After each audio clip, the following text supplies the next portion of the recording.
Hi guys, Thoyyib media YouTube ചാനലിലേക്ക് എല്ലാവർക്കും ഹൃദയാർത്ഥമായ സ്വാഗതം നൽകുകയാണ്. മൺസൂൺ കാലം 2025 മൺസൂൺ കാലം എന്നത്തെ പോലെ വളരെ നിരാശരായ ഒരു അവസ്ഥയിലൂടെയാണ് നമ്മുടെ ഇന്ത്യ രാജ്യം കടന്നു പോയിക്കൊണ്ടിരിക്കുന്നത്. ഇന്ന് 4 ദിവസം അതിശക്തമായ കേരളത്തിൽ നിന്ന് കേന്ദ്ര കാലാവസ്ഥാ മുന്നറിയിപ്പ് ഉണ്ട്. 204 MA വരെ മഴ ലഭിച്ചേക്കാമെന്നാണ്. അതായത് മഴയുടെ അളവാണ് പറയുന്നത്. 204 mm വരെ മഴ കൂടുതൽ മഴയ്ക്ക് സാധ്യത എന്നാണ് ഈ റിപ്പോർട്ട് നമ്മളെ സാധിക്കുന്നത്. നമ്മളിതിന് പിന്നിൽ വലിയ വീഡിയോ ക്ലിപ്പുകളൊന്നും നമ്മൾ പറയുന്നില്ല. അത് വലിയ ആശങ്ക, അത് നിങ്ങൾ ന്യൂസിൽ കണ്ടാൽ മതി. ഞാൻ ജസ്റ്റ് ഇത് ഏഷ്യാനെറ്റ് ന്യൂസിൽ നിന്ന് കാണാൻ സാധിച്ചതാണ്. അപ്പോൾ ഓറഞ്ച് അലേർട്ടാണ് ഇപ്പോൾ ഇതിൽ കൊടുത്തിരിക്കുന്നത്. ഇതിപ്പോൾ ഏതൊക്കെ ജില്ലകളിലാണ് ഇതൊരു മുന്നറിയിപ്പ് ഉണ്ടാകുക എന്നും കൂടി നമുക്ക് പറയാം. കണ്ണൂർ, കാസർഗോഡ്, പത്തനംതിട്ട, ഇടുക്കി, എറണാകുളം, തൃശ്ശൂർ ജില്ലകളിൽ, പിന്നെ കോഴിക്കോട്, വയനാട്, കാസർഗോഡ് 25-നും, കോഴിക്കോട്, വയനാട്, അങ്ങനെ ഈ നമുക്കറിയാവുന്ന കണ്ണൂർ, കാസർഗോഡും എറണാകുളം, തൃശ്ശൂർ ജില്ലകളിൽ, കോഴിക്കോട്, വയനാട്, അങ്ങനെ ഈ ഒരു ജില്ലകളിലൊക്കെ വലിയ മഴ സാധ്യതയാണ് നമുക്ക് കാണാൻ കഴിയുന്നത്. തിരുവനന്തപുരത്ത് സംസ്ഥാനത്ത് കാലവർഷം എത്തുന്നതിന് മുന്നോടിയായി അതിശക്തമായ മുന്നറിയിപ്പാണ്. ഈ ആഴ്ച 4 ദിവസം അതിശക്തമായ മഴയ്ക്കുള്ള സാധ്യതയുണ്ടെന്നത് കേന്ദ്ര കാലാവസ്ഥാ വകുപ്പിൻ്റെ മുന്നറിയിപ്പാണ്.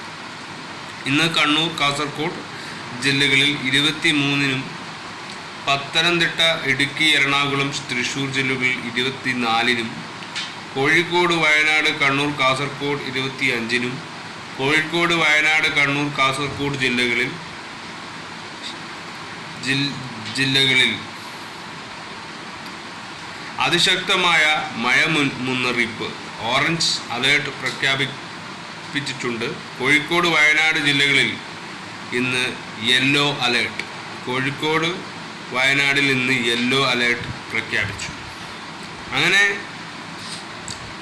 മഴ ഓരോ രീതിയിലാണ് അതിൻ്റെ ഓറഞ്ചും മഞ്ഞും റെഡും വെള്ളയൊക്കെ മാറി മാറി കത്തിക്കൊണ്ടിരിക്കുന്നത്. ഈ ഓറഞ്ച് അലേർട്ട് എന്ന് പറഞ്ഞാൽ 2025 കണ്ണൂർ, കാസർഗോഡ് സംഭവിച്ചു. 23/5/2025 പത്തനംതിട്ട, ഇടുക്കി, എറണാകുളം, തൃശ്ശൂരിൽ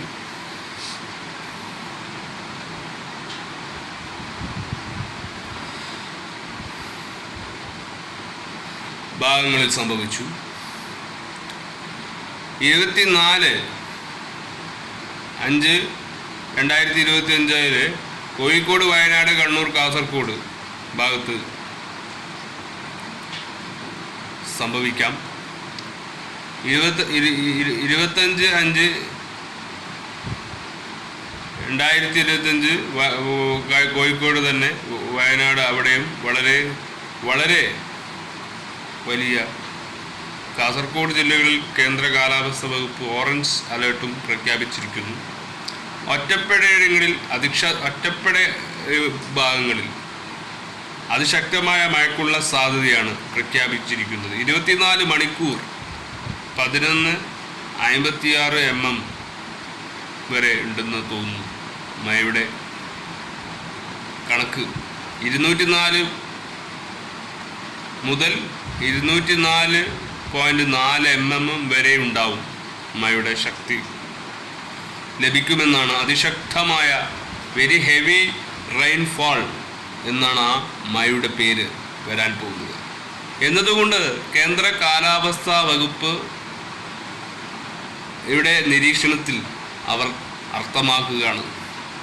മഞ്ഞ അലേർട്ട് എന്ന് പറഞ്ഞാൽ 21/5/2025 കോഴിക്കോട് വയനാട്, 22 കണ്ണൂർ കാസർഗോഡും, 23/5 ആലപ്പുഴ കോട്ടയം, പാലക്കാട് മലപ്പുറം കോഴിക്കോട് വയനാട്, 24/5/2025 പത്തനംതിട്ട കോട്ടയം ഇടുക്കി എറണാകുളം തൃശ്ശൂർ പാലക്കാട് മലപ്പുറം, 25/5 പത്തനംതിട്ട കോട്ടയം ഇടുക്കി ഭാഗങ്ങളിലൊക്കെ മഞ്ഞ അലേർട്ടും കൊടുത്തിരിക്കുകയാണ്. അപ്പോൾ എറണാകുളം തൃശ്ശൂർ പാലക്കാട് മലപ്പുറം എന്നീ ജില്ലകളിൽ കേന്ദ്ര കാലാവസ്ഥ വകുപ്പ് മഞ്ഞ അലേർട്ട് പ്രഖ്യാപിച്ചിരിക്കുന്നു. ഒറ്റപ്പെട്ട ശക്തമായ മഴയ്ക്കുള്ള സാധ്യതയാണ് പ്രവചിക്കപ്പെട്ടിരിക്കുന്നത്. 24 മണിക്കൂറിൽ 64.5 മില്ലിമീറ്റർ മുതൽ 11.5 മില്ലിമീറ്റർ വരെ മഴ ലഭിക്കുന്നു. സാഹചര്യത്തെയാണ് ശക്തമായ മഴ എന്നത് കൊണ്ട് കേന്ദ്ര കാലാവസ്ഥ വകുപ്പ് അർത്ഥമാക്കുന്നത് ഇടിമിന്നലും കൂടിയുള്ള മഴയാണ് നമ്മൾ കാത്തിരുന്ന് പ്രതീക്ഷിക്കുന്നത്. കാരണം ആ പ്രതീക്ഷയല്ല, ആ ഒരു ഇടിയും മിന്നലും മഴയുമൊക്കെയായി അത്രയും മില്ലിമീറ്റർ ശക്തിയുമായ വെരി ഹെവി റെയിൻഫാൾ തന്നെ ഉണ്ടാകാൻ സാധ്യതയാണ്. മത്സ്യത്തൊഴിലാളികൾ ജാഗ്രത നിർദ്ദേശം കൊടുക്കേണ്ടതാണ്. അവർക്ക് ജാഗ്രത വളരെ കിട്ടേണ്ട ഒരു സമയം കൂടിയാണ്. കടലുകളിലും പുഴകളിലേക്ക് രാത്രികാലങ്ങളിലേക്ക് സഞ്ചാരികൾ ഒരുപാടുണ്ട്. ബോട്ടുകളുമായും മീൻപിടുത്തമായും ഒക്കെ ഒരുപാട് പേർ സഞ്ചരിക്കുന്ന സഞ്ചാരികൾ തന്നെയാണ്. പക്ഷേ ഇപ്പോൾ നമ്മുടെയൊക്കെ ഹ്യൂമൻ്റെ സുരക്ഷയും ജാഗ്രതയും ആണ് കൂടുതൽ നമ്മൾ ടേക്ക് കെയർ ചെയ്യേണ്ടത് എന്നതാണ് ഇപ്പോഴത്തെ കാലാവസ്ഥ നിരീക്ഷകരുടെ അവർ പറയുന്ന കാര്യങ്ങൾ. മത്സ്യത്തൊഴിലാളികൾ ജാഗ്രത നിർദ്ദേശം കേരള, കർണാടക, ലക്ഷദ്വീപ് വരെയുണ്ട് തീരങ്ങളിൽ ഇന്ന് 21/5/2025 മുതലാണ് 25/5/2025 വരെ മത്സ്യബന്ധനത്തിന് പോകാൻ പാടില്ല എന്നൊക്കെ പറഞ്ഞു. 25-ാം തീയതി വരെയൊക്കെ വളരെ ജാഗ്രതയുണ്ട്. ഈ പറഞ്ഞ കേരളം, കർണാടക, ലക്ഷദ്വീപ് തീരങ്ങളിൽ മത്സ്യബന്ധനത്തിന് പോകാൻ പാടില്ല. കേന്ദ്ര കാലാവസ്ഥ വകുപ്പ് അറിയിച്ചു. 21/5/2025 മുതൽ 25/5/2025 വരെ കേരള, കർണാടക, ലക്ഷദ്വീപ് തീരങ്ങളിൽ മണിക്കൂറുകളിൽ 35 മുതൽ 45 കിലോമീറ്റർ വരെയും ചില അവസരങ്ങളിൽ 55 കിലോമീറ്റർ വരെയും വേഗത്തിൽ ശക്തമായ കാറ്റിനും മോശം കാലാവസ്ഥയ്ക്കും സാധ്യത എന്നതാണ് ഏഷ്യാനെറ്റ് ന്യൂസിലൂടെ നമ്മളിപ്പോൾ അറിഞ്ഞുകൊണ്ടിരിക്കുന്നത്. ഇതൊന്നും നിസ്സാരമായി കരുതാതെ നമ്മളൊക്കെ ജാഗ്രത പുലർത്തിക്കൊണ്ട് എല്ലാവരെയും, മക്കളെയും കുടുംബക്കാരെയും എല്ലാവരെയും അതുകൊണ്ട് നമ്മൾ കാലാവസ്ഥ നിരീക്ഷണങ്ങളൊക്കെ, കാലാവസ്ഥയും അതിൻ്റെ മൺസൂൺ കാലമൊക്കെ വളരെ ജാഗ്രതയോടെ നിരീക്ഷണത്തിലൂടെ നമ്മൾ പോകുന്നതാണ് നല്ലത്. കാരണം എന്ത് സംഭവിക്കുമെന്നോ എങ്ങനെ സംഭവിക്കുമെന്നോ എന്നും മുൻകൂട്ടി പറയാൻ കഴിയാതെ നമ്മൾ ഇങ്ങനെ പേടിച്ച് പേടിച്ച് നിൽക്കുന്ന ഒരു കാലഘട്ടത്തിലൂടെ തന്നെയാണ് മുന്നോട്ട് പോയിക്കൊണ്ടിരിക്കുന്നത്. അതിനുവേണ്ടി ഇപ്പോൾ കാലാവസ്ഥയത്തിൻ്റെ പ്രശ്നം മറ്റുള്ളവരോട് പരാതി പറഞ്ഞുകൊണ്ടും ഇവരോട് പരാതി പറഞ്ഞുകൊണ്ടും ഒന്നും നമ്മുടെ സംരക്ഷണമാവുന്നില്ല. അവർ സ്വയമേ ചെയ്യേണ്ടത് അവർക്ക് തോന്നി ചെയ്യേണ്ടതാണ്. പിന്നെ ഗവൺമെൻറ്റും സർക്കാരും ഒക്കെ ഇതൊന്നും നോക്കിയാലും ഇതൊക്കെ ശ്രദ്ധിക്കേണ്ടവർ നേരത്തെ ശ്രദ്ധിച്ചിട്ടില്ലെങ്കിൽ കിട്ടുന്ന നല്ലൊരു 14ൻ്റെ പണി തന്നെയായിരിക്കും ഇങ്ങനെയൊക്കെ കാര്യങ്ങൾ പറയുമ്പോൾ. വടക്കൻ കേരളത്തിൽ തന്നെ ഒരുപാട് നാശനഷ്ടങ്ങൾ ഉണ്ടായി എന്ന് പറയുന്നു. ബാംഗ്ലൂർ, അപ്പോൾ ബാംഗ്ലൂരൊക്കെ മരം പോലും പൊട്ടി വീണു എന്നൊക്കെ പറഞ്ഞു.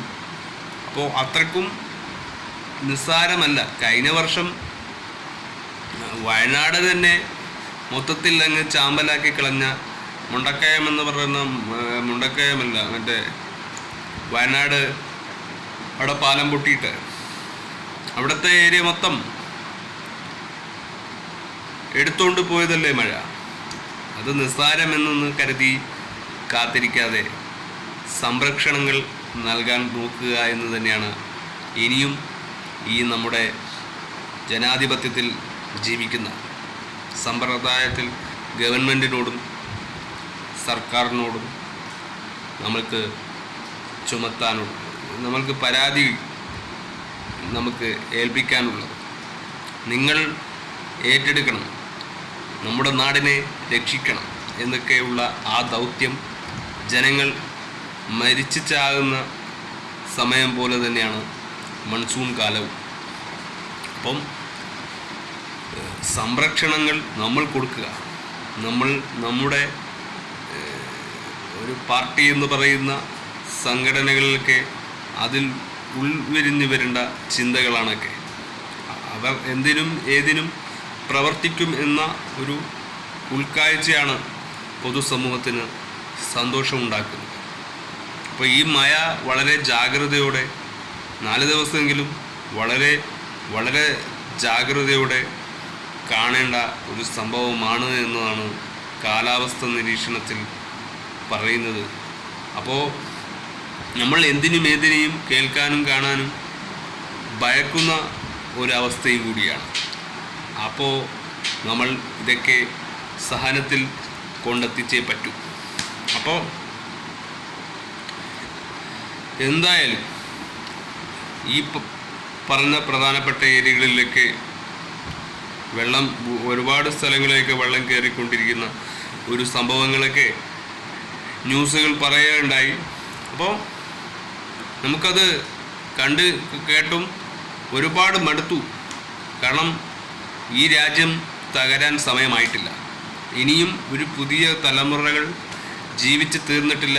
കുറേ പഴയ കാലഘട്ടത്തിൽ ജീവിക്കുന്ന ആൾക്കാരും അവരുടെ ജീവിതത്തിൽ ആഗ്രഹങ്ങളും സ്വപ്നങ്ങളും ഒന്നും ഇല്ലാതെ ഈ ലോകം വിട്ടു പോകുന്നു എന്ന് പറയുമ്പോൾ ഈ ലോകത്തിന് എന്ത് റിയാലിറ്റിയാണ്?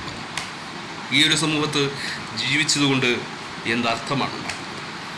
അത് ലോകത്ത് എന്ത് പാകിസ്ഥാനും രാഷ്ട്രീയവും ഒക്കെ ഉണ്ടെന്ന് പറഞ്ഞാലും ഈ രാജ്യത്ത് ഒരു മഴ വന്നാൽ സംരക്ഷണം കൊടുക്കുന്നില്ലെങ്കിൽ അവിടെ ഒരു രാജ്യസ്നേഹവും പറഞ്ഞിട്ട് കാര്യമില്ല. പിന്നെ അതൊക്കെ വളരെ കെയർഫുള്ളായി ചെയ്യേണ്ട കാര്യം തന്നെയാണ്. അപ്പോൾ നാശനഷ്ടം പല രീതിയിലാണ് സമൂഹത്തിന് സംഭവിക്കുക. അത് എന്തുകൊണ്ട് അങ്ങനെ സംഭവിക്കുന്നു എന്നത് നമ്മുടെ തിരിച്ചറിവിലാണ് കാര്യങ്ങളുടെ കിടപ്പ്. അത് എന്തുകൊണ്ട് നമ്മുടെ രാജ്യത്ത് വന്ന് ഭവിക്കുന്നു എന്നത് നമ്മൾ കൂടുതൽ ആലോചിക്കുമ്പോൾ നമുക്കത് മനസ്സിലാവും. അത് മനസ്സിലാക്കേണ്ടത് തലപ്പത്തിരിക്കുന്നവർ തന്നെയാണ്. അധികാരത്തിൻ്റെ തലപ്പത്തിരിക്കുന്നവരും ഇതിന് നേതൃത്വം നൽകുന്ന ഫോഴ്സ്. അപ്പോൾ ഇതിന് സർവീസ് ചെയ്യുന്നവർ ഡിസാസ്റ്റർ എന്ന് പറയുന്ന ആ ഒരു സംഭവങ്ങളൊക്കെ എല്ലാവരും ഒന്ന് ഒത്തുകൂടി അവരൊക്കെ ഒന്ന് ഒരുങ്ങി നിൽക്കുക. കാരണം ഡിസാസ്റ്റർ എന്ന് പറയുന്ന ഒരു വലിയ സംഭവം കുറേ മുമ്പ് കർണാടക ബേസിൽ തന്നെ നടന്നിരുന്നൊരു സംഭവമായിരുന്നു. അതൊക്കെ വളരെ അർജുൻ എന്ന ഒരു വ്യക്തി വെള്ളത്തിൽ ലോറി ഇടിഞ്ഞ് മരണപ്പെട്ടവൻ്റെ അവസ്ഥയിലേക്ക് എത്തിക്കരുത്. അപ്പോൾ ജീവിതം ആസ്വദിക്കാനൊന്നും പറ്റുന്നില്ലെങ്കിലും ഞാനൊന്നും ജീവിതത്തിൽ എന്തും എത്തുന്നില്ല എന്ന ഒരു അവസ്ഥയിലെത്തുന്നതാണ്. അപ്പോൾ നമുക്കൊക്കെ റവന്യൂ കിട്ടിയിട്ട് പോലുമില്ല. അപ്പോൾ ഈ അവസ്ഥയിലൊക്കെ മഴ പിന്നെ ശക്തമായി വരുന്നു എന്ന് പറയുമ്പോൾ നമ്മുടെ ഉള്ളിൽ ഭീതിയാണ്, പേടിയെ നൊമ്പരപ്പെടുത്തുന്നുണ്ട്. കുട്ടികളൊക്കെ വിനോദമായ സമയത്തിലാണ് ഇപ്പോൾ, അതായത് വിദ്യാലയങ്ങളൊക്കെ അവധിയായതുകൊണ്ട് അവർ പുറത്ത് കടലുകളിലും പാർക്കുകളിലുമൊക്കെ പോയി വെറുതെ രസത്തിനും ഇങ്ങനെ ഇരുന്ന് സംസാരിച്ച് നിൽക്കുന്ന സമയമായിരിക്കും. അപ്പോൾ അവർക്ക് ആ സമയം എന്ത് വരുമോ എങ്ങനെയൊന്നും ആ തോട്ടിൽ ചിന്തിക്കുന്ന കൂട്ടരായിരിക്കില്ല. അവർക്കവിടെ എന്ത് സംഭവിക്കുമെന്ന് ഒരു ജിജ്ഞാസയും ഉണ്ടാവില്ല, ഒരു ഉൾക്കാഴ്ചയും ഉണ്ടാവില്ല. അപ്പോൾ ആ ഉൾക്കാഴ്ചയിലൂടെ നിൽക്കുന്നവർക്ക് ഇവിടെ എന്തെങ്കിലും സംഭവിക്കുന്നെങ്കിൽ അവർക്ക് മനസ്സിലാകുകയുള്ളൂ. അപ്പോൾ കാലാവസ്ഥയുടെ നിരീക്ഷണത്തിൻ്റെയും കാലാവസ്ഥൻ്റെ ഓരോ പ്രപഞ്ചനങ്ങൾ മാറ്റം വരുത്തുമ്പോൾ, സൃഷ്ടികളിൽ നിന്ന് വ്യതിചലിക്കുമ്പോൾ അതിൻ്റെ മാറ്റങ്ങൾ ഉൾക്കൊള്ളുന്നതിൻ്റെ ഭാഗമായിട്ട് ഭൂമിയുടെ സൃഷ്ടാവിൻ്റെ കളികളാണിത്. അപ്പോൾ നമ്മൾ ആരെയും അടിച്ചാക്ഷേപിക്കുന്നതിൻ്റെ പ്രതികാരമാണ് ഭൂമി തന്നെ പ്രതികാരം ചെയ്യുമെന്നതിൻ്റെ ശിക്ഷാർഹമാണ് നമ്മൾ ഈ കാണുന്നത്. അതുകൊണ്ട് മയ ജാഗ്രത പുലർത്തണം. നിങ്ങൾ ഹ്യൂമൻസ് തന്നെ നമ്മളെ തന്നെ ജാഗ്രത പുലർത്തിക്കൊണ്ട്, നമ്മൾ സംരക്ഷണം നൽകിക്കൊണ്ട്, ഉത്തരവാദിത്വം ഏറ്റെടുത്തുകൊണ്ട് ജനങ്ങൾ എല്ലാവരും കൂടുതൽ ജാഗ്രതയിലൂടെ മുന്നോട്ട് പോകുക. അതാണ് നല്ലത്. കാരണം ഒത്തുപിടിച്ചാലേ മലയും പോരുമെന്ന ആ ഒരു സാക്ഷര കേരളത്തിൽ ജനിച്ചവരാണ് നമ്മൾ. അപ്പോൾ ആ പഴഞ്ചൊല്ലിന് ഒരു മാറ്റവും വരുത്താതെ ജനങ്ങളെ ഇത്തിരി ആയുസെങ്കിലും ബാക്കി വെക്കാനുള്ള സന്മനസ് വെണ്ണീരാവാതെ വെള്ളം കുടിച്ച് മുങ്ങിച്ചാ ഇതായിട്ടും ജീവിതം തീരാതെ നന്നായി നല്ല രീതിയിൽ ജീവിക്കാനുള്ള ഭാഗ്യം അപ്പോൾ തരട്ടെ എന്ന് പറഞ്ഞുകൊണ്ട് ബൈ ഫോർ എവർ.